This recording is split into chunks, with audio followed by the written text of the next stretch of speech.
오늘 주신 본문의 말씀 가지고 찔림의 은혜, The Best Chance, 찔림의 은혜, The Best Chance라는 제목으로 하나님의 말씀을 증거토록 하겠습니다.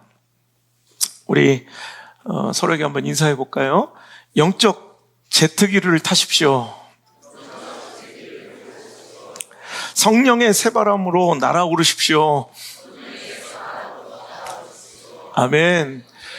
여러분, 우리 힘과 능을 초월하는 압도적인 하나님의 은혜가 공급되며 마치 비행기가 제트 기류의 중심으로 날 때 수월하게 멀리 날 수 있는 것처럼 우리 인생에 내 능력과 내 한계를 초월하는 힘, 성령의 바람이 불 때, 여러분 영적인 제트기를 탈 때 우리는 정말 충만한 인생, 내 한계를 뛰어넘고 초월하는 압도적인 하나님의 그 차원에 우리가 돌입할 수 있다는 것이죠.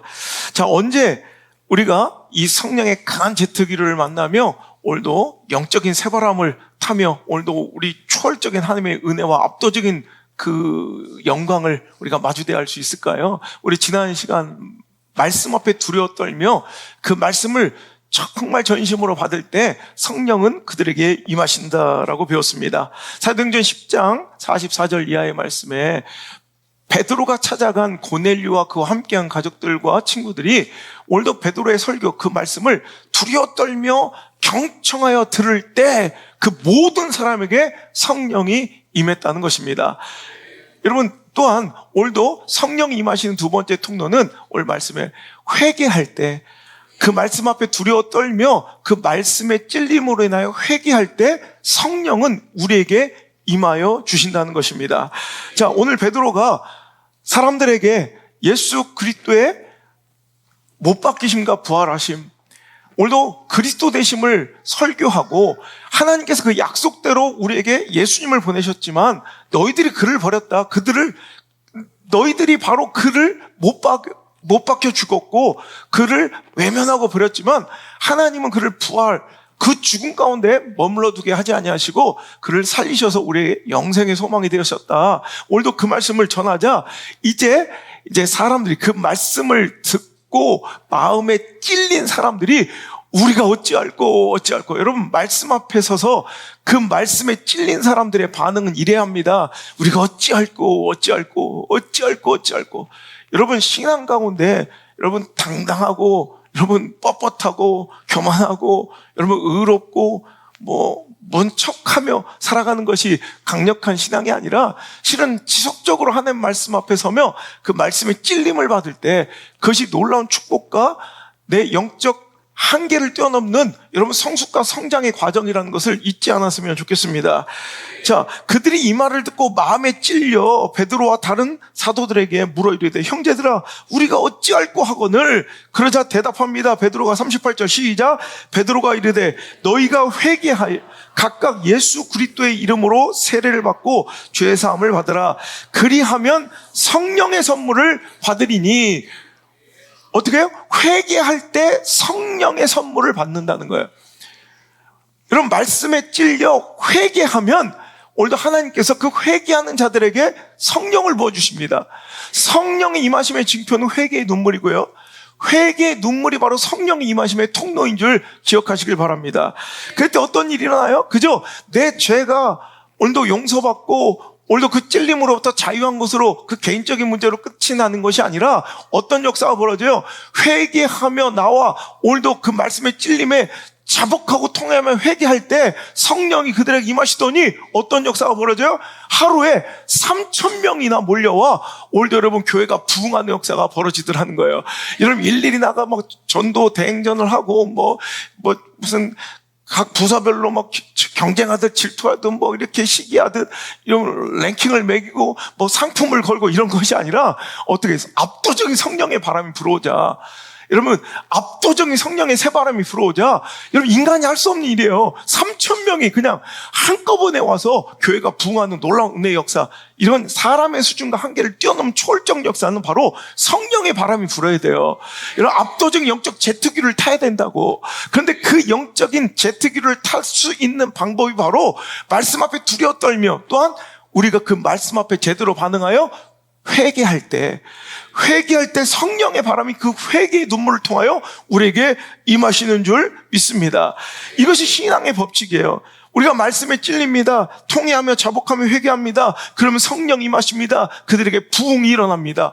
압도적인 하나님의 은혜가 그들을 밀어주십니다. 내가 뭔가를 꾸역꾸역 해내는 인생이 아니라 이제 하나님의 역사의 주인공, 하나님의 영광의 주인공이 바로 그 공동체와 그 가정과 그 인생과 그 사람이 된다는 말이에요. 자, 오늘 베드로가 오늘도 이 설교를 하면서 이런 이야기를 해요. 자, 17절 한번 볼까요?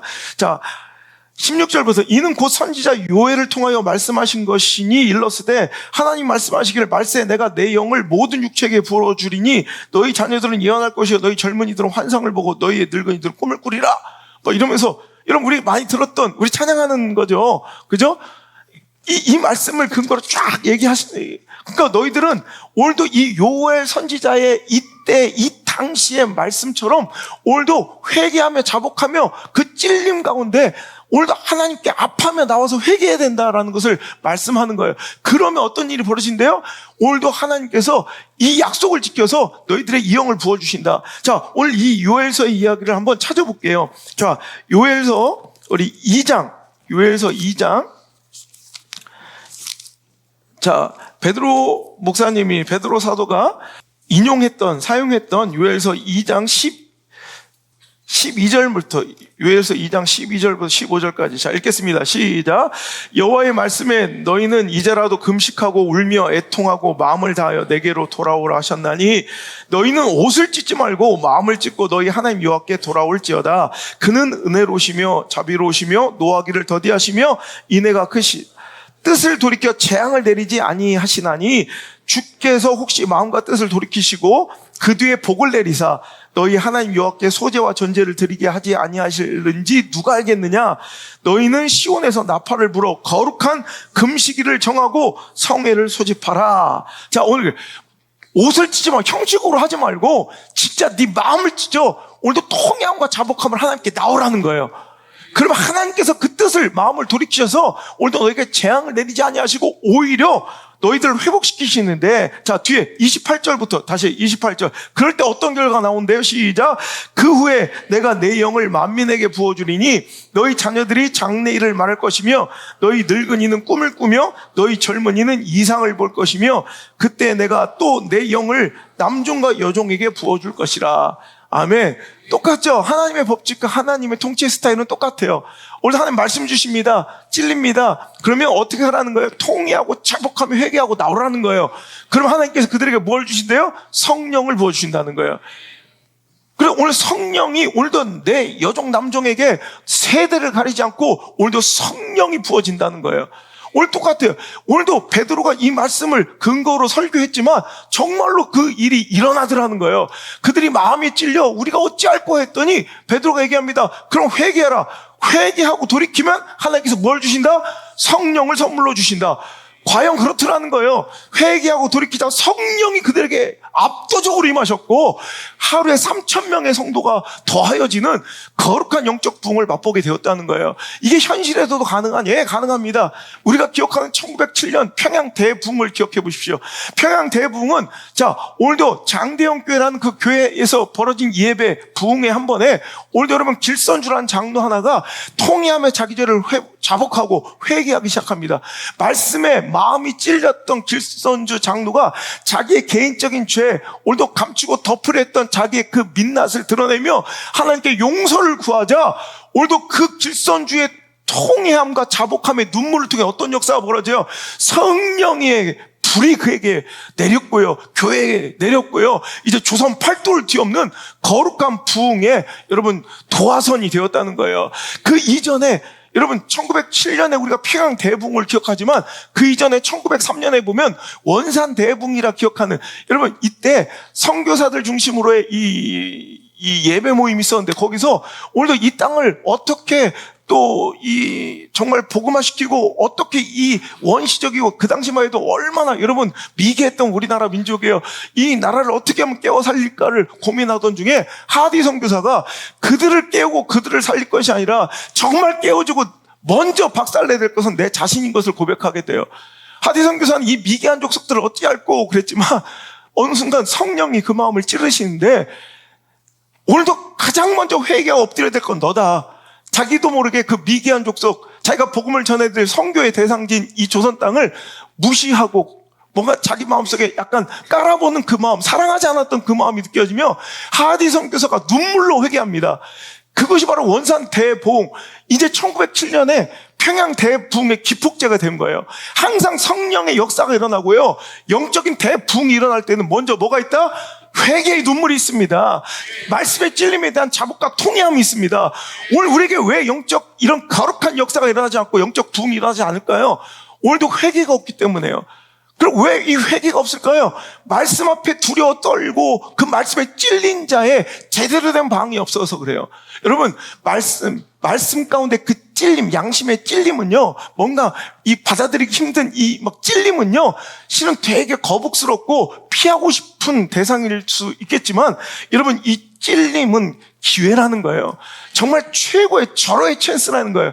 이제 내 영적 수준을 탈피하고 여러분 더 비상하며 날아오르며 성장하고 성숙할 수 있는, 성화될 수 있는 거룩한 기회가 바로 이 회개의 기회, 바로 말씀의 찔림이라는 거예요.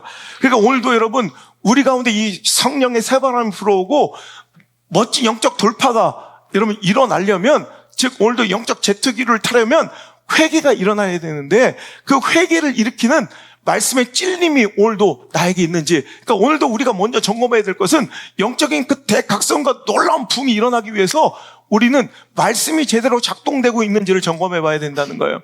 여러분, 말씀이 제대로 작동되고 있어야 내 마음을 찌르고요, 그리고 그 마음의 찔림에 회개로 반응하고요, 회개로 반응할 때 성령의 기름 부음이 부어진다는 말이에요.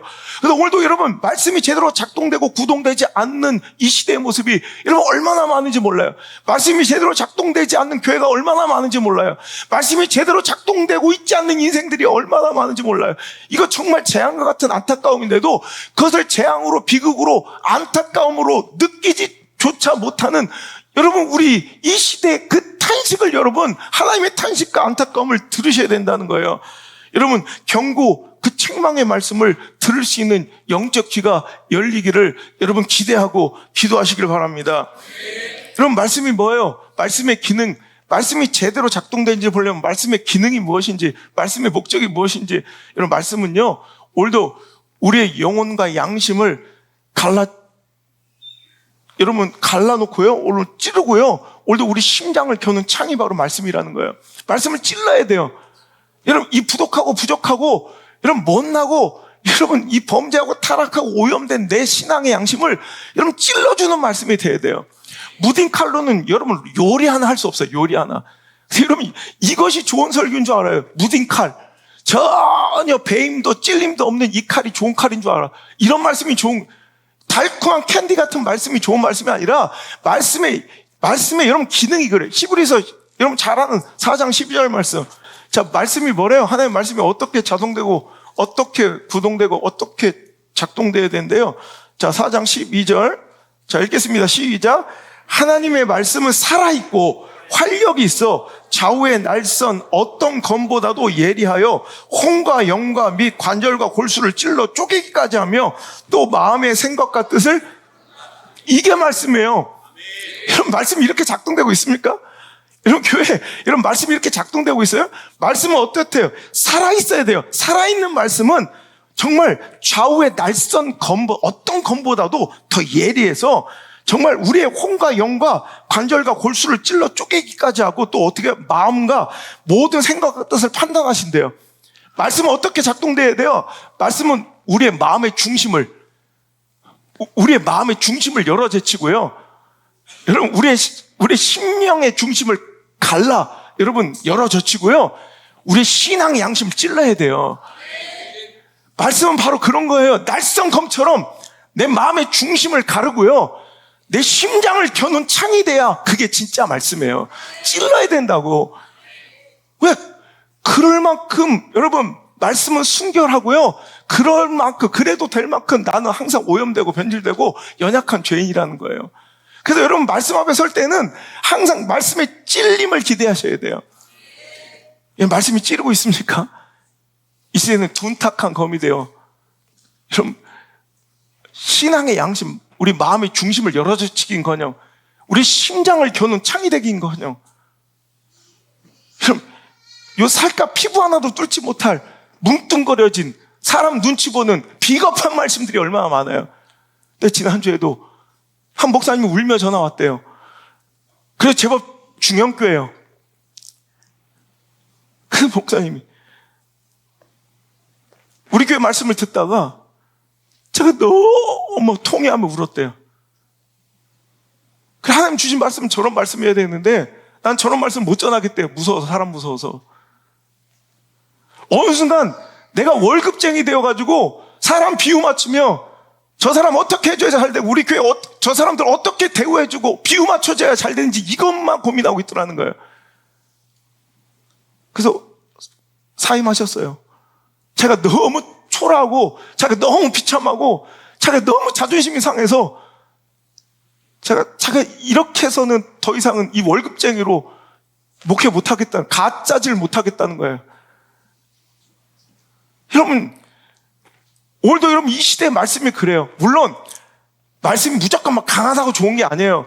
어떤 자기 정치 신념을 내뱉는 공간, 여러분 이 관계성은 그런 곳이 아니에요. 내 감정을 표출하면 여러분 내 추종자들을 막 내가 원하는 곳으로 끌고 가는 여러분 자기 감정의 표출의 장소나 자기 정치적 신념과 이념의 여러분 발표회장도 아니에요. 하지만 하나님 주신 분노와 하나님 주신 거룩한 하나님 말씀이 있으면 사람 눈치 보지 말고 사자처럼 담대하게 1초도 머뭇거리지 말고 선포해야 돼요.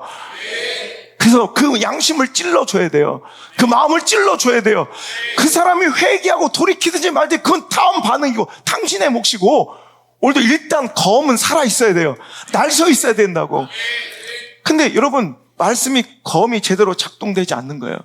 또한 말씀은 어떤 역할을 어떤 기능을 해야 돼요? 말씀은 거울이에요. 말씀은 내 영혼을 비춰주는 거울이에요.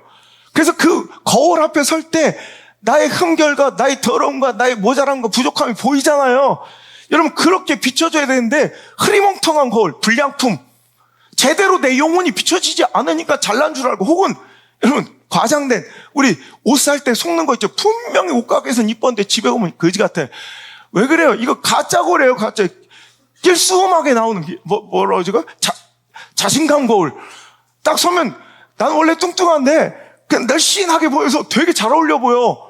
거기다 또 옆에 아가씨가 한마디 거들지. 와, 딱 언니 거다. 언니를 기다렸네. 언니 입어주세요. 막. 그래서 입어서 집에 온 거 보니까 막 거지 같잖아. 이상하다. 아, 점심을 아니 원래 뚱뚱해서 너는. 근데 이 거울에 속는 거예요. 여러분 우리가 오늘도 말씀이 제대로 작동되려면 두 가지가 다 같이 돼야 돼요. 말씀도 날 써 있어야 되고 거울도 선명해야 되고, 또한 그 말씀 앞에 서는 그 청중의 자세가 똑바르고 올바라야 돼요. 말씀에 찌를 때 반응을, 여러분 우리가 성장과 성숙과 놀라운 성령의 그 역사와 그 새바람을 맞이하지 못한다면 둘 중에 하나예요. 오늘도 말씀이 기능을 제대로 못하는 불량품, 오염되고 편집된 잘못 가짜 싸구려든가, 아니면 말씀은 선명하게 비춰줬고 말씀은 날카롭게 찔러줬는데 그것을 외면하며 그것을 그 앞에 서기 싫어서 맨날 도망쳐 다니고 오늘도 그 거울을 외면하고 살든가, 둘 중에 하나. 그런 가운데는 절대 하나님의 역사, 성령 역사가 일어나지 않는다는 거예요. 여러분 오늘 난 뭐가 문제인 것 같아요? 여러분 말씀의 거울이 문제라면, 말씀의 날카로운 창이 문제라면 여러분 그 말씀을 거절하셔야 돼요. 이런 말씀이 들리는 곳에 가서, 말씀이 찌르는 곳에 가서 나를 살리는 곳으로 가셔야 돼요. 이건 목숨 걸 가치예요. 이건 대나가다 인간적 정에 끌리고 관계에 끌릴 것도 아니라 말씀에 생명을 걸어야 돼요.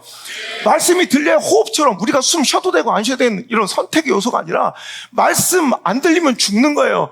말씀이 들리는 곳에는 여러분 생명을 걸고 어떤 대가로 지불하고 가서 여러분 목숨 걸고 그 은혜를 받으셔야 돼요. 아니면 여러분 그 말씀이 잘못된 게 아니라면 내가 말씀을 대하는 태도가 잘못됐다는 거예요. 늘 찔렸는데 찔리니까 거절하는 거예요. 거부하는 거예요. 안 보는 거예요. 피해 다니는 거예요.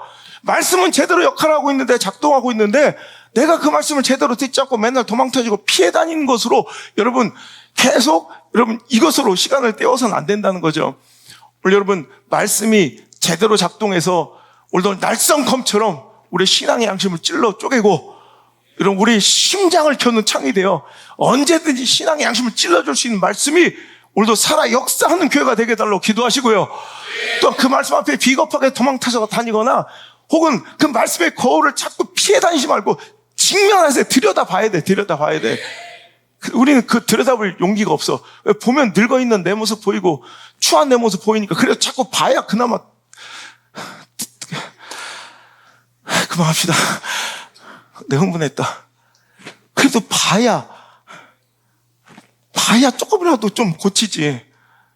마스카라가 덜렁거리지 않는지, 수땡이가 묻진 않았는지, 그럼 봐야 그래도 조금이라도 몸부림쳐서 우리가 완벽하고 완전할 수는 없어도 오늘도 그래도 계속 그 말씀의 거울 앞에 나를 자꾸 고쳐가고 몸부림쳐가며 하나님 앞에 나아가는 작업이 있어야 될 텐데 나는 그냥 내 자신을 과대평가하며 실제 자기 모습을 직면하여 들어볼 자신이 없어. 여러분 그런 사람들 딱 보면 보여요. 왔다가도 말씀 전하잖아. 그럼 막 찔리거나 말씀의 거울 앞에 서면 당황해. 그럼 그때부터 귀를 막고 안 들어요. 말씀을 안 들으려고 하는 사람이 있어요. 즉 거울 앞에 서지 않으려는 사람이 있고 어떤 사람은 수치스럽고 부끄럽고 진짜 창피하고 두려워도 말씀 앞에 자꾸 서는 거예요. 여러분 자기 인생을 과대 포장해주고 제가 보면 참 거지 같은 신앙인데 말씀이 오히려 그 사람들을 막 높여주고 막 어르고 달래주고 되게 막 멋있게 포장해주는 이런 말씀 앞에 그러니까 마치 자신감 거울 앞에 서가지고 그냥 만만해하며 되게 행복해하며 사는 이런 인간들이 얼마나 많은지 몰라요. 진짜 그게 당신 진짜 모습일까요? 현실을 직시하셔야 돼요. 제 영적 내 상태와 꼬라지를 볼 줄 알아야 돼요. 여러분 그거 알아요? 옛날에 그 화가들이 자화상 잘 그리잖아요. 자화상, 자기 자화상. 근데 그 자화상이요. 그러니까 우리가 그 자화상을 보면서 그 화가가 어떻게 생겼을지를 우리는 추측하는 거예요. 그러니까 이게 무서운 거야. 사진기가 나오기 전까지 이게 먹혔어. 사진기가 나오면서 사진이 발명되면서 이 화가들의 진 면목을 보게 된 거예요. 여러분 제가 유명한 화가 중에 쿠르베라는 화가 있어요. 쿠르베. 자기 자화상을 이렇게 그린 거예요. 그러니까 자기는 자기가 이렇게 쿠르베. 사진기가 발명됐어. 딱 쿠르베 진짜 모습이 이거예요. 이게 같아요, 이게? 이게 우리 모습이에요. 자기는 자기가 스스로 저렇게 생겼다고 착각하며 사는 거야. 애도 웃잖아. 여러분, 또 하나, 가브리엘 로세티라는 화가 있어요. 되게 멋있게 생겼어요, 자화상. 이게 지가 그린 거예요, 지 모습이라고. 실제는 이래요. 여러분, 우리가 이렇게 살아요. 진짜 자기 영적 현주소를 보기를 싫어하고 자기를 의롭게 여기며 자기를 멋지게 포장하며 오늘 이렇게 살아가면서 난 되게 의롭고 잘났다고 여러분 신앙을 포장하며 살아가기 미워하기 급급하고 또 그것을 교회는 지지해주고 그가 바라는 모습대로 정말로 그렇게 그려주고 어르고 달래주며 그래서 월급 받아먹고 있는 그런 정말 비참하고 이런 정말 처참한 처량하기 그지없는 말씀의 강단이 여러분 얼마나 많이 하는 거예요. 여러분 저는 다른 건 뭐 욕심 없어도 정말 선명하게 분명하게 우리 영적 모습은 들여다볼 수 있는 거울은 존재하는 말씀의 거울은 선명한 그런 교회와 강단 될 수 있기를 간절히 소원합니다. 여러분 말씀 앞에서도 반응이 달라요. 똑같은 말씀이 잘못된 것이 아니라 말씀에 찔렸을 때 이 반응이 우리 인생을 달라놓게 하는데 자 보세요. 지금은 베드로의 이 설교에 그들이 마음이 찔렸대요. 이 찔림은 축복이에요. 이 찔림은 기회예요. 내 수준이 아니라 하나님의 놀라운 역사에 그 중심으로 들어갈 수 있는 통로가 바로 찔림이에요. 얼마나 귀해요. 근데 이 찔림이 있다는 걸 감사해야 되는데 이 찔림을 미워하고 싫어하는 시대가 됐다니까. 근데 이들은 찔림에 회개로 반응하였더니 이 성령이 압도적인 하나님의 은혜가 임했다고요. 근데 똑같은 장면이 사도행전 우리 7장 우리 스데반의 죽음의 장면이 있죠. 자, 스데반도 똑같이 그들이 예수 그리스도를 버리고 메시아 된 그리스도 된 예수님을 버리는 장면을 설교하면서 그들에게 회개를 요구했습니다. 자, 7장 54절. 자, 그때 똑같은 반응이에요. 시작. 그들이 이 말을 듣고 마음에 찔려. 똑같아요. 여기까지는 똑같아. 자, 사도행전 2장 37절에도 그들이 이 말을 듣고 마음에 찔려. 여기까지는 똑같아.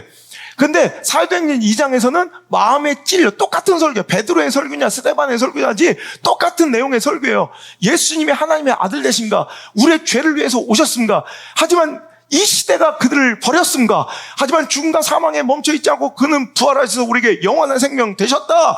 이 말씀을 전했더니 사도행전 2장에서도 사도행전 7장에서도 마음에 찔린 것까지는 똑같아. 그런데 사도행전 2장에서 마음에 찔려 회개하였더니 성령이 임했고요. 자, 사도행전 7장에서는 그들이 이 말을 듣고 마음에 찔려 어떻게 해요? 그를 향하여 이를 갈아요. 여기서부터 뭔가 잘못된 게 보이죠? 그러더니 어떻게 해요? 57절 그들이 큰 소리를 지르며 귀를 막고 일제히 그에게 달려들어요. 자, 그러더니 58절 성 밖으로 내치고 돌로 쳐 죽이더라는 거예요. 여러분 보세요. 똑같은 말씀을 받는데도 똑같은 말씀이 들려도 사람의 영적 귀 상태에 따라서 여러분 다르게 들리는 거예요.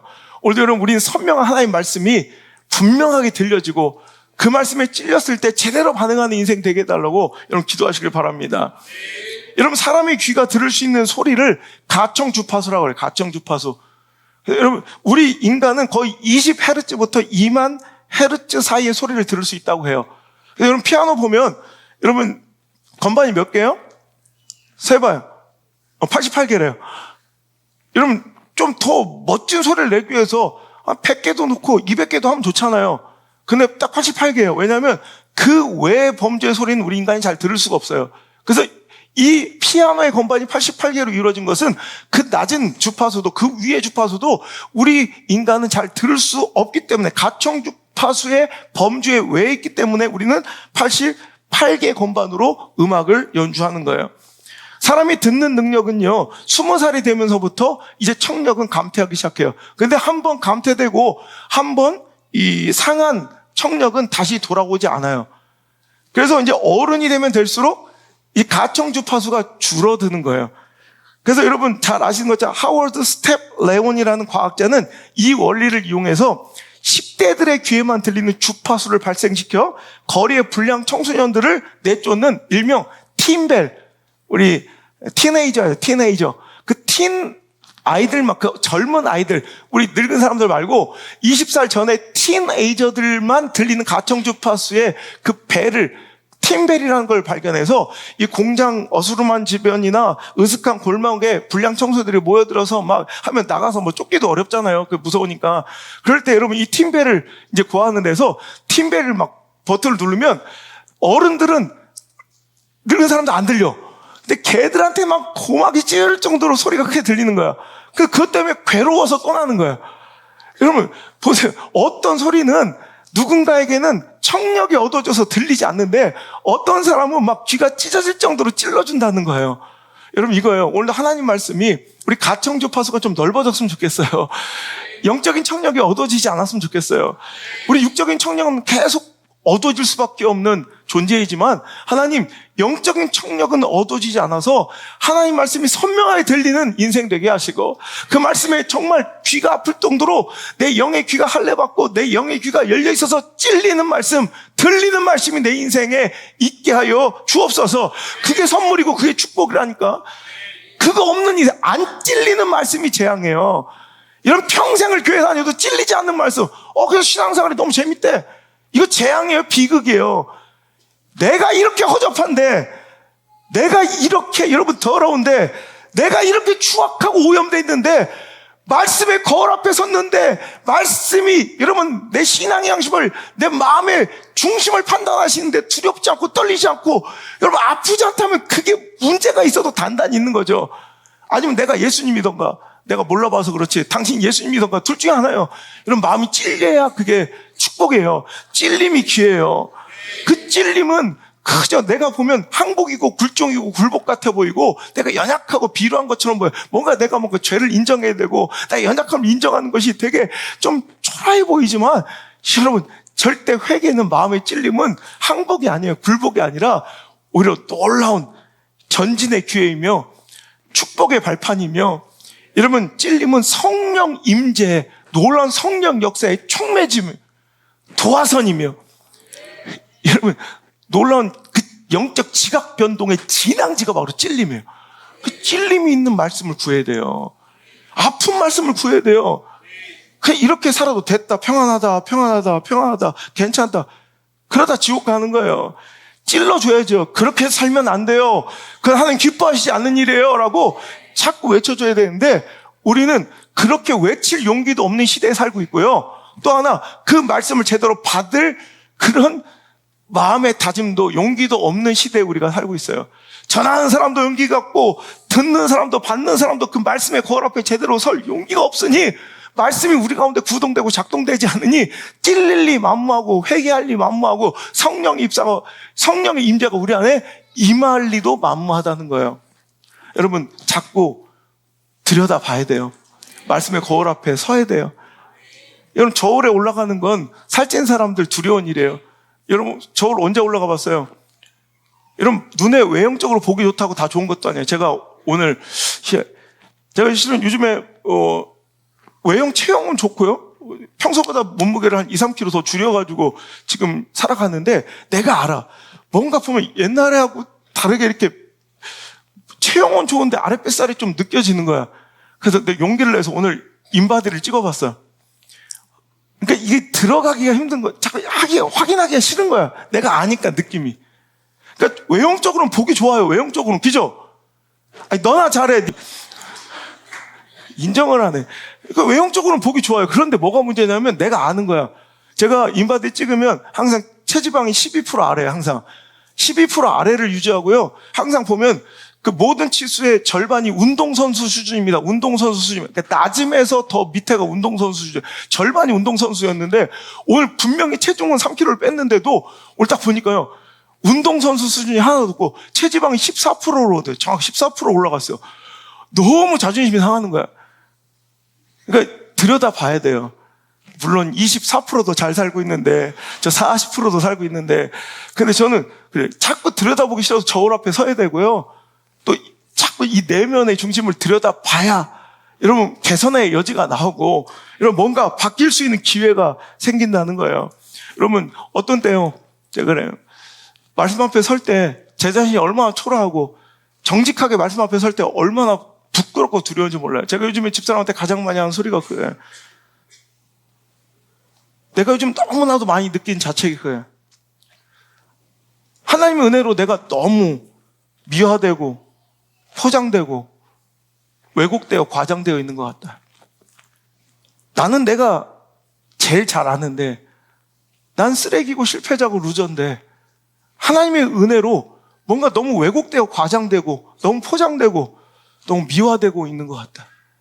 뭘 해도, 나는 뭘 해도 뭘 봐도 제대로 하는 것도 없고 잘하는 것도 없어.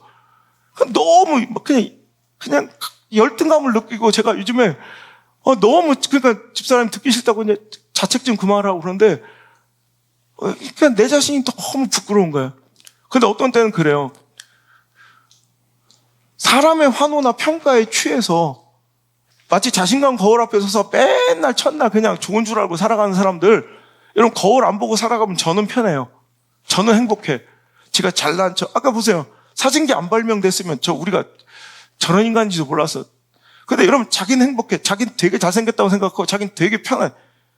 저는 행복해. 저만 좋아. 자기 의로움에 취해서, 자기 만족에 취해서 신앙 여기저기 돌아다니면 저는 행복하게 사는데 주변이 피곤해져. 그런 사람 만나는 사람, 거울 앞에 서지 않는 사람을 만나면 자기는 행복한데 주변 사람들이 곤란하고 힘들어요. 어떤 때 새벽기도 이렇게 나와보면 막 급하게 나오시느라 막 살벌할 때가 있어요. 특히 여자분들 이렇게 오늘 주일날은 그래도 화장도 하고 뭐 자기 깐엔 기껏 옷도 입고 뭐 이렇게 탁 또 거울도 보고 메이크업도 하고 오셨지만, 뭐 새벽기도 맨날 그럴 수 있습니까? 그러니까 어떤 때 오면 막 머리가 막 까치집을 짓고, 어떤 때는 또 뭔 비계를 베고 잤는지를 내가 알겠어. 여기 아디다스처럼 막 골다기에 이렇게 삼선이 그어져 있거나 침자국이 나이키를 흐르고 있는데도 넌 보면 끔찍하죠. 깜짝 놀라요. 화들짝. 근데 저는 딱 보면 얼마나 뭐 자기 자신을 못 보고 나와서 그래요. 자기는 오늘 지금 주일날 요 모습, 그러니까 가장 완벽하고 가장 만족스러운 이 모습이 지금도 자기 모습인 줄 착각하고 사는 거예요. 그러니까 자기는 행복해요. 자기는 막. 근데 보는 사람이 끔찍하고 괴로운 것처럼 교회가 그래요. 그런 사람, 자기 의로움에 취해서 정말 정직하게 말씀의 거울 앞에 서지 않는 사람들은 여기저기 돌아다니며 많은 사람들의 갈등을 붙이고 분열의 도화선이 되고 있어요. 하지만 여러분, 마음에 찔림을 얻고 말씀의 거울 앞에 자꾸 서서 회개하고 자복하고 통회하면 눈물 흘리고 나온 자들에게는 여러분, 갈등의 도화선이 아니라 성령 임재의 촉매제가 되고 성령 역사의 도화선이 되고 놀라운 영적 지각 변동의 발원지가 되는, 여러분, 진앙지가 되는 놀라운 축복을 누리게 될 줄 믿습니다. 그 말씀의 거울 앞에 오늘도 제대로 설 줄 알아야 되는데, 이런 말씀의 기능이 제대로 작동하면 어떤 일이 벌어지느냐, 여러분, 우리가 이해하기 참 어려운 애매한 말씀이 있어요. 로마서 5장 20절 말씀에 보면 율법, 즉 말씀이 들어온 것은 범죄를 더하게 하려 함이라. 그러나 죄가 더한 곳에 은혜가 더욱 넘쳤나니 라는 말씀이 나요. 여러분, 이거 굉장히 이해하기 힘든 말씀일 때 있어요. 율법이 들어온 것이 범죄를 더하게 했다. 여러분, 여기서 우리가 오해하지 말아야 될 것은 이 말씀이 율법이 세상에 들어옴으로써 사람으로 하여금 더욱 죄를 짓도록 동기를 유발시켰다는 말이 아니에요. 만약 그렇다면 하나님께서 죄를 증가시켰다는 얘기인데 그건 있을 수가 없는 일이죠. 오늘도 여러분, 율법이 들어온 것이 죄를 증가시켰다는 것, 죄를 더하게 했다는 것은 바로 하나님께서 죄를 증가하게 만들었다는 의미가 아니라, 그것은 하나님께서 우리에게 목적하신 바대로 말씀이 우리에게 거울처럼 비춰지고 등불처럼 비춰지고 양심을 찔러줬더니 죄가 죄인 줄 알게 된 거예요. 얘는 죄의식이 없이 깜깜한 어둠 속에서 거울 보지 않고 살아가면 내 얼굴에 뭐가 묻었는지, 옷이 자꾸가 내려갔는지 올라갔는지, 머리가 떴는지 안 떴는지 모르잖아요. 근데 불이 비춰지고 거울 앞에 서면 그제야 이거 뭐가 엉망인지를 알게 되는 것처럼, 즉 죄의식이 없는 상태에서 당당하고 뭔가 이렇게 마음껏 의로움에 취해 살아갔던 사람들에게 율법이 들어오고 말씀이 들어온 것으로 하여금 죄의식에 예민해지게 되었다는 하나님의 뜻과 목적이 이루어졌다는 얘기예요. 그래서 오늘도 우리가 옛날엔 죄가 죄인지도 몰랐어요. 그러니까 어떤 때는 보여요. 말씀이 찌르러주고 말씀이 선명한 거울 앞에 서지 않는 예배 교회는 그건 첫날만 날 다녀도 소용없어요. 그럼 자기들은 의에 취해가지고 재밌게 다녀요. 그냥 그게 좋은 줄. 근데 드디어 말씀이 찌르고 거울 앞에 서보면 내가 이전에 예배가 잘못됐고 정말 마음의 중심으로 드리지 않았고 신실하지 않았다는 걸 깨닫게 찔려. 그러니까 내가 계속 죄인인 거가 느껴진 거예요. 보세요. 예전에는 행동이 더 완전해서 죄인이 아니었다는 게 아니라 원래는 죄인인데 내가 죄인이라는 것을 발각되지도 못한 채 살았던 거예요. 근데 진짜 제대로 된 말씀 앞에 서서 말씀이 들려지고 말씀에 찔려지고 말씀이 거울 앞에 선명하게 자기 모습이 민낯이 드러나고 그 영적인 밑바닥을 막 휘어져 주니까 내가 어찌할꼬 이거 더러움도 이 수치스러움도 이 죄악도 다 말갛게 드러나고 보여지는 거예요. 그러니까 죄가 보여. 그러니까 죄가 더했다는 것을 그 사람들이 죄를 더 짓도록 동기 유발시켰다는 게 아니라, 죄가 증가됐다는 게 아니라 원래 죄인데 죄의식을 느끼지 못하고 살아갔던 사람들이 이제 죄를 죄로 느끼기 시작했다는 얘기예요. 그래서 결론은 뭐냐면 죄가 더한 곳에 은혜가 더욱 넘쳤대요. 근데 여기서 멈추지 않고 죄가 많이 발각됐어요. 여기서 모든 죄 가증함과 그 결과가 아주 그냥 선명하게 드러나는 것, 이게 바로 말씀 율법의 기능이다라고 사도 바울은 얘기하는 거예요. 그러자 이제 이 율법이 주어짐으로써 범죄의 사실이 더욱더 드러나면 드러날수록 인간은 더 깊은 정죄의 구렁텅이에 빠지게 될 수밖에 없어요. 자책에 빠질 수밖에 없어요. 저처럼 진짜 이건 소망이 없어 보여. 여러분, 이게 실은 말씀의 기능이에요. 말씀 앞에 선다는 것은 이런 거예요. 내가 죄인인 것을 자각하게 되고, 그래서 마음이 찔리게 되고, 그러면서 나는 이제 이 하나님의 은혜가 아니면 소망 없는 존재인 것을 인정하기 시작하는 거예요. 이게 말씀의 기능이에요. 그래서 오늘도 우리가 더 내가 죄인인 걸 알게 되고 나는 소망 없음을 알게 되면 될수록 야, 거기서 자책과 죄의식과 정죄에 빠져 살게 하나님께 내버려 두지 아니하시고, 이제 그 죄의식이 더 많아지고 민감해지고 예민해져 마음이 찔려 어찌할고 통해하고 자복하며 그 내 마음의 죄의식이 정죄가 막 자책이 막 많아지면 질수록 그 인간을 향해 쏟으신 하나님의 사랑과 은혜는 더욱더 풍성하게 드러난다는 의미예요. 그래서 여러분, 죄를 죄로 여기지 않는 곳에는 죄의 사함도 없으므로 용서에 대한 하나님의 긍휼에 대한 은혜의 깨달음도 없어요. 근데 이제 죄를 죄로 깨달으면 내가 죄인임을 알고 자각하고 소망 없었으면 알았는데 그것을 덮어주시는 마치 물이 바다 덮음 같은 압도적인 하나님의 은혜를 경험하고 깨닫게 되면 감사할 수밖에 없어요. 그 은혜에 대한 막 그 감격이 또 그 갈망과 소망이 있을 수밖에 없다는 거예요. 여러분, 죄가 더한 곳에 은혜가 더욱 넘쳤다. 더한 곳에, 여기서 쓰인 헬라어가 에플레오나센이에요. 에플레오나센, 이것은 넘치다는 뜻. 죄가 넘쳤더니, 그랬더니 은혜가 더욱 넘쳤나니 할 때 뒤에 더욱 넘쳤다에 해당되는 헬라어는 휘페레 페리슈센이에요. 이거는 최상급의 최상급, 즉 강조 최상급이에요. 그러니까 이거는 아까 죄가 넘쳐났더니, 그러니까 하나님의 은혜 앞에 정말 정직하게 섰더니 내가 다, 이건 스스로 극복할 수 없는 죄인인 것이 막 다 드러난 거예요. 그러니까 막 자책과 정죄함에 빠질 수밖에 없어. 그 구렁텅이에. 그 죄의식이 막 정죄함이 넘치잖아요. 그때 이 넘쳤나니 뒤에 그 넘친 곳에 어떻게? 강조 최상급, 최상급의 최상급이 나와서 그것을 또 압도적으로 뒤엎을 하나님의 은혜가 임하신다는 거예요. 여러분, 이거 멋지지 않아요? 우리 하나님 이런 분이세요. 말씀을 주신 것은, 오늘도 말씀을 통해서 우리가 깨달아야 될 것은 내가 죄인인 거예요. 그 말씀의 거울 앞에 말씀이 제대로 기능하고 작동한다는 거, 이거예요. 아, 내가 죄인이라는 거. 저 부끄러워져야 돼요. 여러분, 두려워야 돼요. 아파야 돼요. 찔려야 돼요. 그거 없는 말씀은 실은 말씀이 아니에요.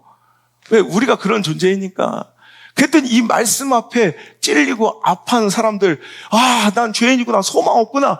정말 이런 자책과 정죄 구렁텅이에 막, 그냥 자책감이, 정죄가 막 넘친 곳에 강조의 최상급, 최상의 최상급이 더 넘치는 하나님의 긍휼과 사랑과 은혜가 있다는 거죠. 여러분, 말씀 앞에 제대로 서는 사람들은 무조건 이런 반응이 나와야 돼요. 그래서 이사야는 하나님의 임재 앞에 섰을 때 이사야서 6장 5절에 화로다 나여 내가 망하게 되었다. 난 입술이 부정한 사람이 입술이 부정한 백성 중 가운데 거주하면서 만군의 여호와 하나님을 배웠다 하면서 벌벌 떨어요. 말씀 앞에 서는 자들은 당연히 이래야 돼요. 여러분, 예수님이 아니라면 말씀 앞에 서는 자들은 당연히 이래야 돼요. 말씀 앞에 두려워 떨어야 돼요. 느헤미야가 그래요. 이제 성벽이 재건되고 이제 하나님 말씀이 막 증거되자 느헤미야 8장 8절 하나님의 율법책을 낭독하고 그 뜻을 해석하여 백성에게 낭독하는 것을 다 깨닫게 하니, 자, 말씀 앞에 제대로 서니까 9절 어떤 일이 일어나요? 시작. 백성이 율법의 말씀을 듣고 다 우는지라. 막 엉엉 우는 거예요. 엉엉 우는 거. 그러더니 9장 1절, 2절. 자, 느헤미야서 9장 1절, 2절 시작. 그달 20나흘 날에 이스라엘 자손이 다 모여 금식하며 굵은 베옷을 입고 티끌을 무릅쓰며 모든 이방 사람들과 절규하고 서서 자기의 죄와 주상들의 허물을 자복하더라. 그럼 이런 거예요. 말씀 앞에 제대로 설면 말씀이 진짜로 내 심장에 도달하고, 여러분, 날선 검처럼 내 마음의 중심을 가로, 이런 포장하고 꾸미고 쇼할 수 있어요. 하지만 말씀 앞에서는 그렇게 안 돼. 진짜 말씀 앞에 서면 내 신앙의 한심이 갈라져 열린다니까. 마음의 중심이 꿰뚫어져 판단되고 보여진다니까. 그리고 그 말씀의 창은 내 심장을 겨눈다니까.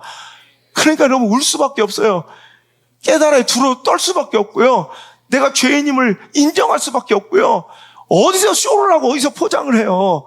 여러분, 그러면서 이렇게 바짝 엎드려, 이사야처럼, 여러분, 또 이스라엘 백성처럼 이렇게 엎드려 줄 수밖에 없어요. 신약으로 와서 누가복음 5장 8절, 이제 예수님이 그리스도이심을 만나게 된 베드로의 반응을 보세요. 시몬 베드로가 이를 보고 예수의 무릎 아래 엎드려 이르되, 주여, 나를 떠나소서, 나는 죄인으로서이다.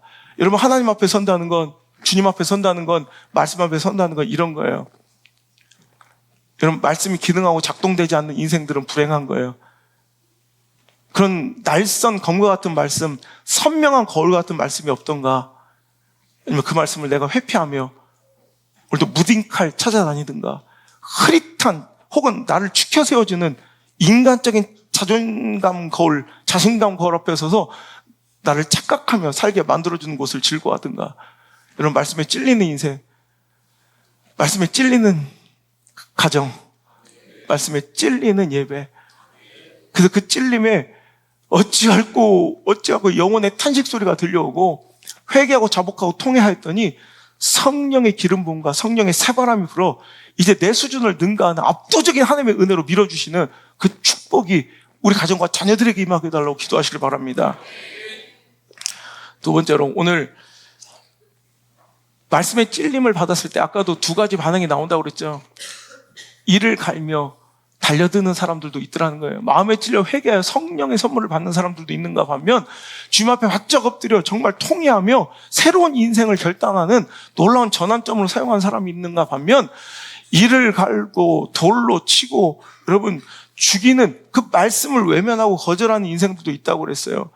여러분, 그런데 정말 어떤 사람들은 말씀 앞에 찔림을 받았을 때 그 찔림 앞에 자복하고 통회하고 회개하여 성령을 받아야 되는데, 이런 말씀을 받긴 받는데 찔리긴 찔렸는데 그렇다고 그걸 돌로 치고 외면하진 않아. 그런데 어떤 사람들에게 소망이 또 없느냐? 이런 피해의식과 자기연민에 빠진 사람들이 있어요. 자, 지난주 말씀 기억하십니까? 우리가 말씀 앞에 정직하게 두려워서 설 때 성령은 임하신다. 그러니까 그 말씀 앞에 우리가 어떤 의식을 갖고 있으면 말씀의 절대 순종이, 절대 주권의 이양이 못 일어난다고 그랬어요? 주인의식. 이런 주인의식은 절대 순종을 불가능하게 만들고요. 그러니까 내가 판단할 수 있다고 생각. 하나님의 말씀이 있었는데, 하나님의 뜻이 분명히 있었는데 자꾸 내가 내 삶을 경영하려는 주인의식이 있으면 절대 순종이 불가능해지는 것처럼, 우리 삶에 피해의식이 있으면, 그러니까 우리 삶에 신앙생활 건데 반드시 버려야 될 두 가지 의식이 주인의식과 피해의식이에요. 주인의식은 내가 주인이 될 수 있다 착각하는 거예요. 내가 하나님 될 수 있다 착각하는 거예요. 내가 내 인생 더 안전하게 이끌 수 있다 착각하는 거예요. 이 말씀을 여러분 더 구체적으로 듣고 싶으신 분들은 이번 주 갈망 설교를 들으시면 돼요. 여러분, 주인의식, 주권의식을 하나님께 절대 주권을 이양하지 않은 채로 주인의식 갖고 있는 사람들은요, 결국 내가 판단한 대로 가요. 내가 선택한 길로 가요. 그러니 여러분, 성령의 압도적인 은혜를 맛볼 수 없는 거고요. 또 번째, 회개하여 성령을 받아야 되는데 회개할 수 없는 사람들의 모습을 보면, 그렇다고 말씀을 거절하진 않았는데 피해의식에 가득 차 있는 사람이 있어요. 이 영적인 피해의식도 굉장히 큰 영적인 난관이고요. 한계를, 내 인생의 전진을 가로막는 두터운 견고한 벽이에요. 이거 오늘 말씀 가운데 박살날지어다, 허물어질지어다. 여러분, 원래 피해의식과 자기연민으로 살아가서 무슨 복이 있냐는 거예요. 깨우치고 회개하고, 여러분 이제 개혁되고 돌이키고 반성해야죠. 회개해야죠. 그래야 은혜와 소망이 있죠. 여러분, 얼마 전에 제가 기가 막힌 뉴스를 봤어요. 청주 여자 교도소에서 이런 그 교도관들이 나와서 인터뷰하는데, 여러분, 청주 여자 교도소에서 가장 많이 들어오는 민원이 뭔지 알아요? 여러분, 그 교도관들이 했던 얘기 그대로 들을게요. 미치겠대요. 급식 민원이 그렇게 많대요. 교도소에 들어와 있는 그 청주 여자 교도소의 민원 1위가 김치에 쓴 고춧가루가 왜 중국산이냐? 난 중국산 고춧가루 못 먹으니까 중국산 쓰지 말라. 이 민원이 제일 많이 들어오고요. 또 오늘 소고기 묵국에 나온 소고기 어느 나라 거 썼냐? 외국산 쓰지 마라. 이게 말이 돼요? 나 이거 너무 가슴이 아파요. 여러분, 전 이 모습 보면서 죄의식, 회개의 마음, 참회의 정신이 하나도 없는 이 모습을 보면서 참 소망 없는 시대상을 반영하는 모습 같다. 그러면서 저는 우리들의 신앙을 또 본 거예요.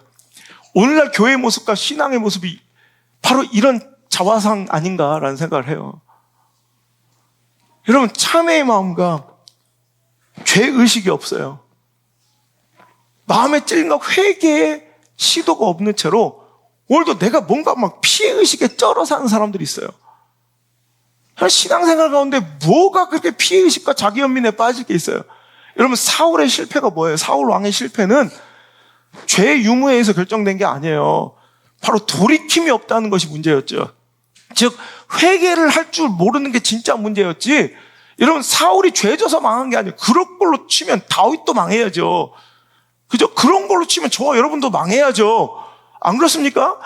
근데 여러분, 사울의 여러분 그 실패의 원인은 죄의 유무가 아니라 회개할 줄 몰라. 왜? 항상 자기 연민과 자기 피해의식에 빠져 있어요. 사무엘상 13장에 7일 동안 절대로 제사 드리지 말라 그랬더니 끝끝내 자기가 제사를 그냥 자기가 끝까지 인내하지 못한 채 드려버린 거예요.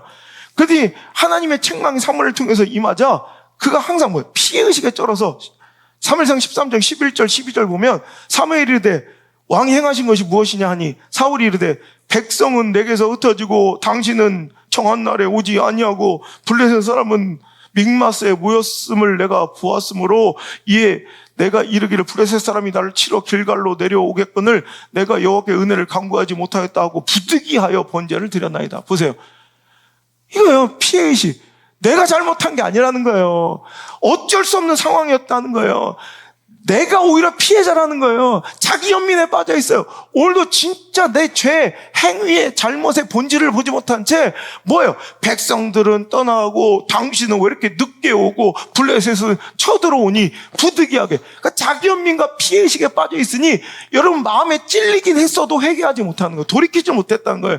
그 죄값이 계속 이어집니다. 사무엘상 15장 다 아신 얘기니까 아말렉을 진멸하라 했더니 진멸하지 않고 또 많은 것들을 남기고 숨기고 뚱친 거예요. 그래서 왜 그랬냐고 또 얘기하자 사무엘상 15장 24절 사울이 사무엘에게 이르되 내가 범죄했나 내가 여호와의 명령과 당신의 말씀을 어기면서 내가 백성을 두려워하여 그들의 말을 청종하였습니다. 백성들이 너무 무서웠다는 거예요. 자기 연민과 자기 피해의식에 쩔어 있어요. 그러더니 그럼 당신은 이것 때문에 하나님께 버림받았습니다. 가려고 하자 이제 사무엘 목사님의 막 옷을 잡고 늘어지다 옷이 찢어져요. 아이 그냥 구질구질해. 그러면서 막 얼마나 30절 보세요. 시작. 사울이 이르되 내가 범죄했을지라도 이제 청하옵나니 내 백성의 장로들과 이스라엘 앞에서 나를 높이사 나와 함께 돌아가서 내가 당신의 하나님 여호와께 경배하게 하소서. 보세요. 자기 연민과 피해의식에 쩔어 있어요. 이대로 가면 어떡하냐 이거예요. 하여튼 나를 사람들 앞에서는 좀 높여주고 가라. 뭔가 자기가 피해자인 것처럼 지금 굉장히 자기 연민에 빠져 있어요. 여러분 목회하다 보면 말씀의 거울을 딱 비춰주면 이런 반응이 굉장히 많아요. 이런 반응이 너무나도 많아요. 여러분 이게 우리의 진정한 회개를 우리의 진정한 돌이킴과 성령의 임재를 가로막는 가장 큰 함정이라는 거 잊지 않길 바랍니다. 여러분 아담이 그랬잖아요. 왜 선악과 먹지 말라 하나님 말씀의 본질을 어겼으면 잘못한 거예요 그냥. 근데 너 왜 먹었느냐 했더니 창세기 3장 12절에 아담이 이르되 하나님이 주셔서 나와 함께 있게 하신 여자 그가 그 나무 열매를 내가 줌으로 먹었네. 피해의식이에요. 자기 연민에 빠져 있어요.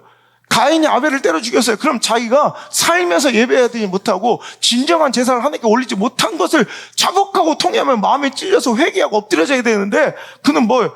창세기 4장 9장 여호와께서 가인에게 이르시되 네 아우 아벨이 어디냐 했더니 그가 이르되 내가 알지 못하나이다. 내가 내 아우를 지키는 자입니까? 뭔가 자기 피해의식에만 빠져있고 자기 연민에만 빠져있어요.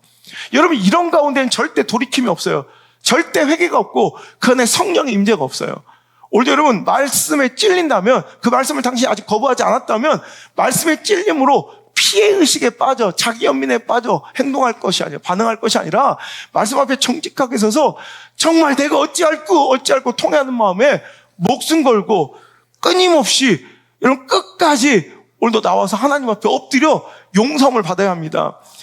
여러분 누구나 범죄하고 넘어져요. 이건 여러분 누구에게도 행동 누구도 예외가 없어요. 누구나 범죄하고 누구나 넘어져요. 그죠? 아멘 안 하신 분들은 뭐요? 안 넘어졌어요? 여러분 누구나 범죄하고 누구나 넘어져요. 그렇잖아요. 이걸로 우리의 인생의 성패가 갈라진다면 우리는 다 실패자예요. 이미 실패를 예고하고 이미 실패했어야 돼요. 하지만 뭐냐면 회개와 돌이킴이 우선이고 그게 진짜 관건이라는 거 이거 잊지 않았으면 좋겠어요. 인간의 관심사는 뭐냐면 넘어지고 자빠진 사람 보면 인간의 관심사는 뭐예요? 죄의 경중. 우리 인간의 관심사는 얼마나 죄가 크냐예요. 죄의 경중. 그런데 하나님의 관심사는 죄의 경중이 아니에요. 회개의 유무. 회개의 유무. 돌이켰느냐 안 돌이켰느냐. 용서받은 죄인인가 용서받지 못한 죄인인가의 문제지. 여러분 절대로 죄의 유무가 우리의 인생과 신앙의 성패를 가르는 것이 아니며 오늘도 우리는 회개의 유무를 통해서 신앙의 승리와 성패가 가늠되는 것을 기억하시고 회개하여 돌아올 수 있기를 주님 축복합니다. 넘어져도 쓰러져도 자빠져도 실패해도 돌이키고 다시 회개하고 일어나 하나님께로 나아가는 인생은 복받은 인생이고 그 실패에도 소망이 있다는 것입니다. 어떻게 목숨 걸고 끝까지 제가 누가 감사하다고 고백이 왔어요. 이영석, 김동주 부부가 그래요. 목사님이 20년 동안 1년에 한 개씩 뭔가 고쳐간다는 얘기를 듣고 난 진짜 마음에 찔리고 하나님께서 뭔가 싫어하시는 것을 1년에 한 개씩만 고쳐가자. 그래서 1년 동안 몸부림친다는 얘기를 듣고 제가 또 결단된 두 부부가 서로에게 그래서 이제 그걸 1년 동안 지켰대. 이제 다음 주면 이제 성공이래, 다음 주면. 이거 쉽지 않은 거야. 안 해본 사람들은 몰라요. 이게 얼마나 쉽지 않은 일인지. 여러분, 회개는 이렇게 하는 거예요. 대충 한번, 자책하고 후회하는 건 회개가 아니에요. 끊임없이 해야 돼. 끊임없이 끝까지 이렇게. 그러니까 1년 동안 해보니까 되더래.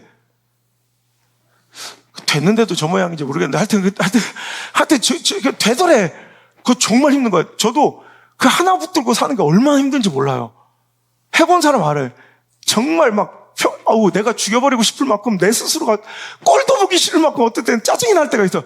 또 넘어지고 자빠진 내 모습에. 근데 끝까지 하는 거예요. 포기하지 않고.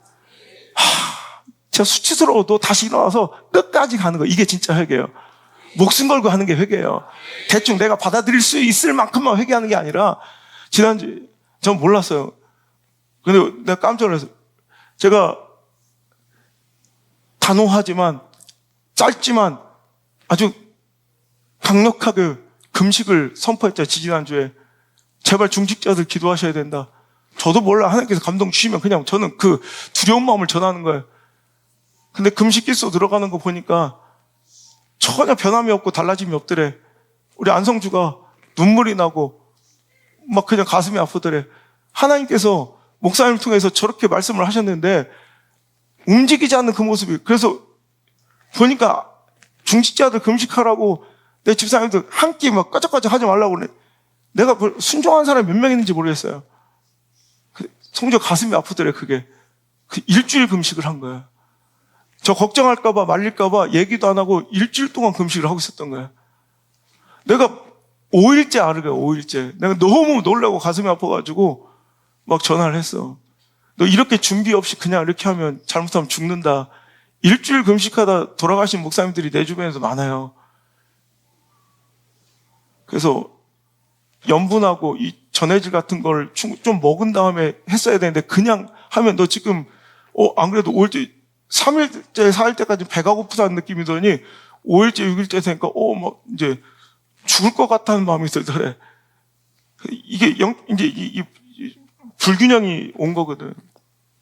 그래서 긴급하게 소금물 좀 타서 그거라도 먹으면서 지금 중단을 했더니 아빠 끝까지 해볼게 해서 7일을 결국 7일을 채우다. 근데 그 금식하는 모습 보면서 내가 금식에 하나님이 우리의 금식 기도를 받으시는 마음을 내가 알았어. 우리 양동일이 7일 금식할 때는 이 정도로 마음이 아파. 저 어차피 원래 평소에 많이 먹으니까 그러려니 했는데 이게 내 아들이 7일 금식하니까 내가 뼈가 아파. 제가 성주 뒤따라서 이틀을 같이 금식하면서 성주 금식이 7일 금식이 끝나자 눈물이 얼마나 나는지 가슴이 아파. 제가 몸살이 왔어요. 내가 더 아프더라고. 금식은 성주가 7일 했는데 난 성주 따라 이틀 금식하는데 내가 더 아파. 성주 금식 끝나자마자 내가 울면서 수고했다 아들 그래 고맙다 그러고 전화를 끊었는데 그때부터 제가 몸살이 나가지고 얼마나 아팠는지. 우리가 금식하고 하나님께 매달리면 하나님이 더 아프시겠다. 하나님 더 아프시겠다. 그리고 그 간절함을 하나님 정말 안 받으실 리 없겠다는 생각이 들어요. 여러분, 회개는 어떻게 하는 거예요? 말씀에 뭔가 찔린가 하나님 말씀이 오시면 끝까지 순종해야 되고 이렇게 목숨 걸고 돌이키는 거 이게 진짜 회개예요. 그냥 후회하고 자책하고 돌아가서 눈물 한번 흘리고 끝나는 게 아니라 목숨 걸고 회개하고 돌이키고 끊임없이 끝까지 한번 매달려 돌이켜보는 거. 여러분 이 회개가 우리 가운데 있으면 제가 정말 예언합니다. 새로운 한 해는 압도적인 성령의 은혜와 역사가, 영적인 제트기류가 우리의 공로와 힘, 애씀과 수고를 능가하는 엄청난 힘으로 우리가 알지 못하는 축복의 세계로 우리를 이끌어 주실 줄 믿습니다. 우리 영적 성전과 성숙과 성화를 이끌어주는 그 멋진 여행을 가능케 할 줄 믿습니다. 그럼 누구에게나 연약함이 있어요. 이걸 부정하면 안 돼. 괜찮아 보이고 꽤 신실해 보여도 다 연약한, 교회마다 연약함이 있고요. 목회자도 연약함이 있고요. 성도들 다 연약함이 있어요. 그 연약함을 발견하고 고치려고 해야지. 자꾸 그걸 부정하고 외면해서 안 된다는 거예요. 이런 외국인들이 오면 우리나라에서 가장 놀라는 입이 떡 벌어질 미친 짓이 뭐냐면, 여러분 카페에 가서 보면은 빈 테이블, 아무도 없는 의자에 명품백이 올려져 있고 노트북과 스마트폰이 놓여져 있고 화장실 간 그런 광경을 보면 외국 사람들은 입을 떡 벌리고 놀래요. 이게 미친 짓인 거예요. 외국에서는 얼마 전에 여러분 김동현 선수가, 저는 알지만 그 미국에 촬영을 갔다가 제 카메라하고 이런 거를 그냥 우리나라처럼 앞자리 조수석에 둔 거예요. 1분 만에 차가 완전 전체 유리가 다 박살나고 다 가져갔어요. 제가 깜짝 놀랐대요. 여러분, 이건 당연한 거예요. 미국에서는 이건 당연한 일이에요, 당연한 일. 그 앞에서 그렇게 놓으면 박살 나는 거예요, 바로. 여러분, 그러니까 미국 사람들 와서, 외국 사람들 와서 보면 우리나라의 이 치안과, 와, 진짜 이런 도덕성에 감탄하는 거예요. 우리나라 사람 대단한 거예요. 특히 유학생들이 오면, 아직도 믿겨지지 않는데요.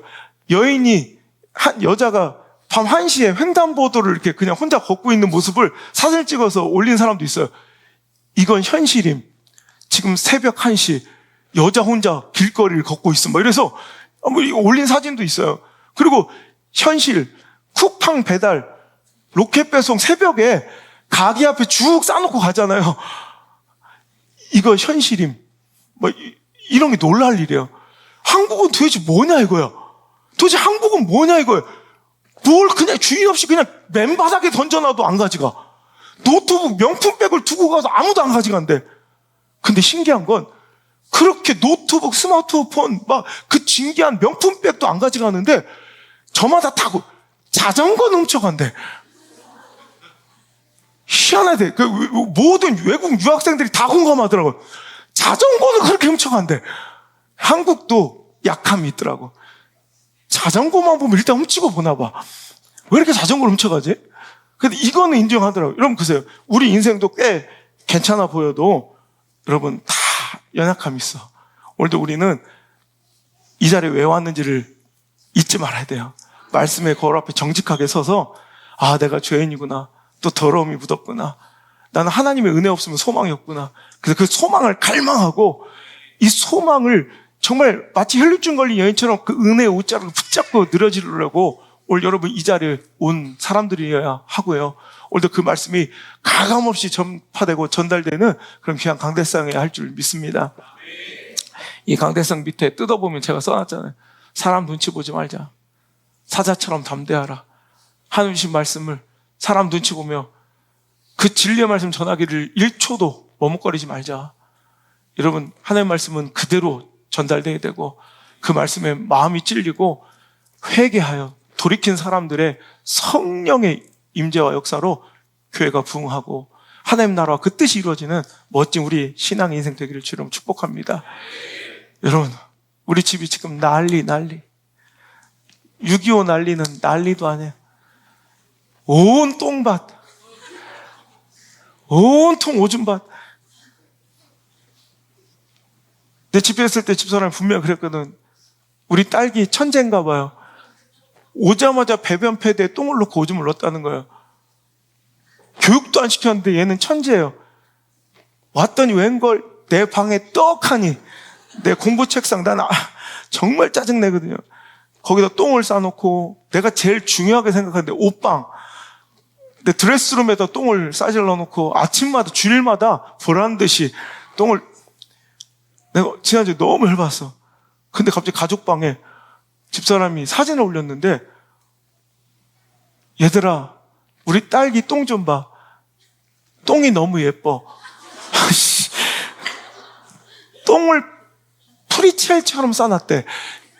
여러분, 미국 과자 있죠? 프리첼 알죠? 이렇게.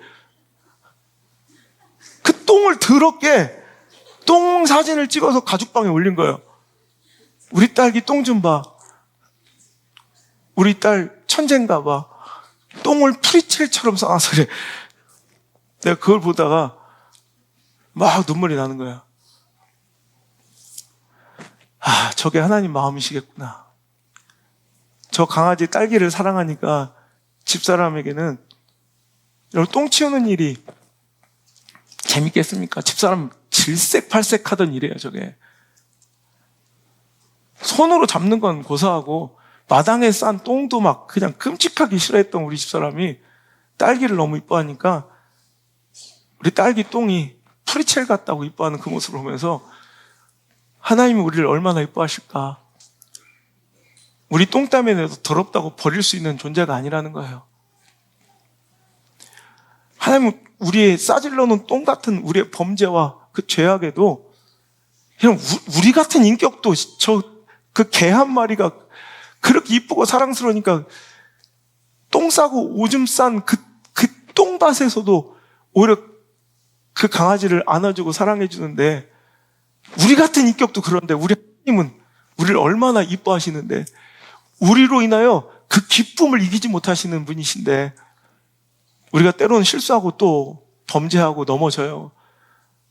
우리 딸기가 똥 싸놓듯 여기저기 우리의 죄악과 범죄에 똥이 그냥 질비해요. 그렇다고 하나님께서 우리를 버리시겠는가? 그렇지 않아요. 그 똥마저도 이쁘게 치워주시며 내 아들이라 내 딸이라 불러주시며 그냥 돌아오고 돌이키길 원하시며 우리를 끊임없이 기다리고 우리를 끊임없이 사랑한다 고백해 주신 우리 하나님 앞에 우리가 정직하게 나가야 될 줄 믿습니다. 강아지에게는 은혜의식이 없어요. 우리 집사람이 딸기 저렇게 사랑하는지 딸기는 몰라요. 왜? 죄의식이 없어. 제가 아까도 말씀했던 것처럼 그에게는 그의 행동의 죄의식을 정죄해주고 찔리게 할 기준이 없어요. 그러니까 이게 은혜로 내가 살고 있는 줄 몰라요. 그냥 똥 싸질러 오줌 싸질르는 게 당연한 건 줄 알아. 근데 우리는 아는 거야. 우린 말씀이라는 기준이 있어서 하나님 주신 율법 말씀이 있어서 우리가 싸질린 똥이 얼마나 더럽고 추악하며 하나님께 얼마나 참 누가 되는지를 영광을 가리는지를 우리는 알게끔 해주셨어요. 그런데도 불구하고 이런 더러움에도 이런 수치스러움도 하나님은 덮어주시고 가려주시고 오늘도 용서해주시고 치워주시며 우리를 또 안아주시는 게 예배예요. 그러니까 우리는 그 은혜의 소망으로 주님 앞에 나와야 돼요. 우린 강아지는 그 죄의식이 없고 죄의식이 없으면 그 용서 은혜의 감격도 없지만 우리는 있잖아요. 말씀으로 찔러주시는 게 하나님의 은혜를 하나님의 그 긍휼을 깨달을 수 있는 절호의 기회라고요. 하나님 그런 분이십니다. 제가 우리 딸기 똥을 자랑하는 집사람을 보면서 내가 얼마나 울었는지 몰라요. 내가 요즘에 복음의 그 가치를 다시 한번 재해석하게 된다. 당신과 저 개 때문에. 근데 요즘에 그래요. 아, 복음이 저런 거구나. 그래, 복음이 저런 거구나. 하나님 앞으로 우리 나갑시다. 또 찔리고 또 아플 거예요. 그 사랑이 참 아플 거예요. 그래도 끊임없이 주님께로 전진하며 그 품에 안길 수 있는 사랑하는 우리 모든 예배자들 되시기를 주 예수 그리스도 나를 향한 그 사랑이 조금 더 변함이 없으시고 우리를 사랑하며 후회도 실패도 없으신 그분의 이름으로 간절히 소망합니다. 찔림의 은혜를, 찔림의 기회를, 찔림의 축복을 주신 하나님 감사합니다. 어찌할꼬 이 나라와 이 민족을 어찌할꼬 우리 한국교회 주국교회를 어찌할꼬 내 삐뚤어지고 왜곡되고 타락하고 오염된 내 신앙을 어찌할꼬 시대를 쫓아 시대의 대세에 굴복하는 내 자녀들 우리 다음 세대들을 어찌할꼬 아버지 하나님 이를 갈며 달려들며 외면하고 돌로 치는 자들이 아니라 회개함으로 통회하고 자복하여 성령의 임재를 맛보는 성령의 새바람의 주인공이 이 나라와 이 민족과 이 시대가 되게 하여 주시고, 우리 중국교회가 되게 하여 주옵소서. 우리의 신앙과 우리의 마음이 되게 하여 주옵소서. 하나님이 필요합니다. 결국 말씀이, 진리의 말씀이 우리를 새롭게 합니다. 오늘도 아버지 하나님 똑바로 바라보고, 이 어수선한 시대일수록 진리의 말씀에 목숨 걸어 오늘도 아버지 하나님 이 시대를 통회하고 자복하며 우리의 죄를 회개하고 주님 앞에 엎드리는 자복하는 아름다운 교회와 성도들이 많아지게 도와주옵소서. 누구나 연약함과 실수가, 실패가 있음을 인정합니다. 그 말씀의 거울을 외면하고 찌르는 검과 같은 창과 같은 말씀을 도망쳐 다니는 것이 아니라 그 말씀 앞에 정말로 통회하고 자복하며 그 마음의 찔림을 감사하고 회복하고 돌이키는 아름다운 성도들, 그 성장과 성화의 아름다운 소문들이 넘쳐난 우리 교회가 될 수 있도록 인도해 주옵소서. 이제는 주 예수 그리스도의 크신 은혜와 나를 끝까지 살리시고 나를 품으시고 긍휼로 용서하시기를 기뻐하시는 하나님의 사랑과 나를 절대로 떠나지 못하시며 나를 품으시고 가르치시고 인도하시며 위로하시는 보혜사 성령 하나님의 그 따뜻한 손길이 오늘 자리에 나와 마음에 찔려 회개함으로, 모든 말씀 앞에 두려워 떠므로 내가 죄인임을 인정하고 하나님의 은혜가 필요함을 고백하며 끈질기게 열두에 헬리증 걸린 여인처럼 그 은혜의 옷자락을 붙잡고 늘어지기로 결단한 사랑하는 모든 성도들 머리 위에 이제부터 떠나가지 마시고 1초도 떠나지 마시고 1초도 떠나가지 마시고 영원토록 함께 계시기를 간절히 또 간절히 축원하옵나이다. 아멘.